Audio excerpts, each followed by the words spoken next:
Now that we've made our first commit and we've talked about how to write good commit messages, let's take a look at where those commit messages show up by viewing the commit log. The way that we do that is with git log, very common sense, and this will show us the log of commits that have taken place so far. Right now there's only one. If there had been more than one, then we would see them listed one after another. Now each one of these commits has some basic parts to it. So here it is. I'm going to highlight it.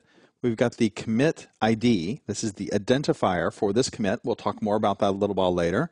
But each commit has a unique ID. That's what this number is here. It tells the author of the commit. You can see that it pulled this information from my global configuration. So that's how it knew who was making this commit. That's why that was the very first configuration that we did. It's very important to do when you first set up your Git repo.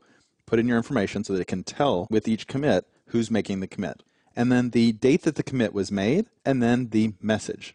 Now, if we'd had a longer message here, then of course it would have one line followed by a space, followed by a multi-line message that was below that. So this is the way to see what's happened in the past in a project. So for example, if I'm collaborating with team members on a project, and we all are making commits to a single repository, if I want to log on in the morning and I want to see the changes that they've made and I want to take a look at what those are, then I use git log to look and see what changes they've committed. Now I can then go in and view detail on any one of these if I want to get a little more information. But the commit log uses those commit messages, which hopefully are very descriptive, to let me know what has changed about the project.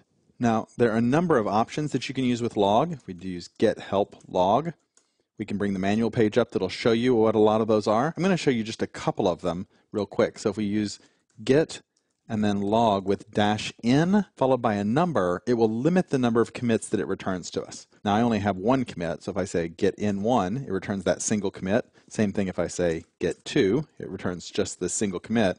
Let's go ahead and put get 0, which is kind of silly, but that will return no commits. So you can see that it limits the number of commits that get returned to us. If we only want to look at the most recent 5, we can use this to see just the most recent 5. We also have the ability to specify the time periods that commits took place. So get log -- since equals, and I'll put in a date that is going to be everything since that date, and you see nothing comes up.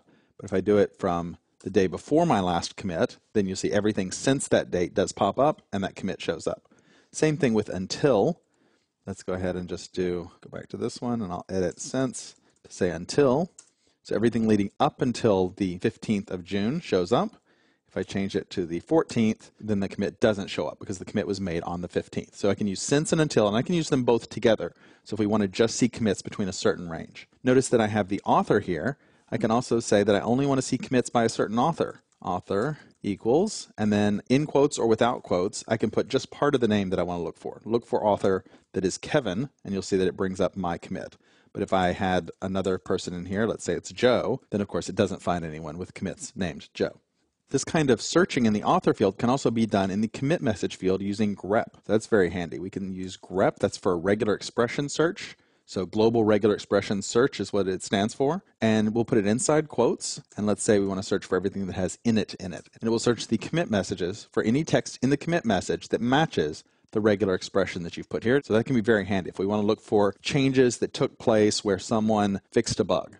Right? We can look at all the bug fixes. If we want to look for every time someone added something having to do with JavaScript, we can search for JavaScript changes and see what pops up there. So once again, you can see why having good commit messages is important, because then we have the ability to do things like use grep when searching those log files.